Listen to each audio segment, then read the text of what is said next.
അവർക്ക് കേസ് കൊണ്ടാൻ വേണ്ടിയിട്ട് അവർക്ക് ഒളിവിൽ പോകാനും ഒളിഞ്ഞ് താമസിക്കാനും ഒക്കെ തന്നെ സമയമുള്ളൂ. പിന്നെ എന്ത് നല്ല പ്രവർത്തനം ചെയ്യാൻ അവർക്ക് അവിടെ സമയം ഉണ്ടാവണം. അല്ലേന്ന് ഉദ്ദേശിക്കുന്നത് നിങ്ങൾ രാഹുൽ മാങ്കൂട്ടത്തിനെ കുറിച്ചാണ് ചോദിക്കുന്നത്.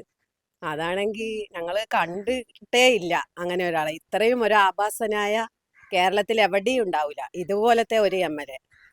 പിന്നെ വന്നിട്ട് ഈ ശ്രീലമ്പണനായ ഈ ഇതുപോലെയുള്ള ഒരാളെ ജയിപ്പിച്ചു വിട്ട ഞങ്ങൾ പാലക്കാടുകാരാണ് അത് നാണം ചുമത്തും കൊണ്ടാണ് നടക്കുന്നത്. ഇതുപോലത്തെ ഒരു MLA കൊണ്ട് നടക്കുമ്പോൾ അതിന്റെ പിന്നാലെ തന്നെ ഇപ്പൊ അവരുടെ പാർട്ടിയിൽ തന്നെ പിന്നാലെ വന്നുകൊണ്ടേ ഇരിക്കുന്നു ഓരോരുത്തർ. ഇങ്ങനെ ഒരു നാറിയ MLA ഞങ്ങൾ ഇതുവരെ കണ്ടിട്ടേ ഇല്ല. അതിനെ പറ്റി പറയാനൊന്നുമില്ല. ആ ചോദ്യം വേണ്ട തോന്നുന്നു, ആവശ്യമില്ലാത്തതാണ്. അഭിപ്രായമൊന്നുമില്ല. അത് പെണ്ണുങ്ങളുമായിട്ട് ഭയങ്കര പ്രശ്നങ്ങളാക്കി നടക്കാം. നല്ല അഭിപ്രായമല്ല. എന്താ അഭിപ്രായം? ഇലക്ഷനിൽ നിന്നും ജയിച്ചു എന്നല്ലാണ്ട് ആളുടെ ഒരു കാര്യങ്ങളും ചെയ്തിട്ടില്ല. ഒരു നല്ല കാര്യമില്ല. അവിടെ ഒരു നല്ല പ്രവർത്തനവും ഇല്ല. പിന്നെയാണ് ഇത് അങ്ങനെയുള്ള തെറ്റായ ഓരോ പ്രവർത്തികളും ചെയ്തിട്ട് ആൾക്കാരെ മനസ്സിൽ അവർക്ക് നല്ലത് നേടാൻ സാധിച്ചിട്ടില്ല.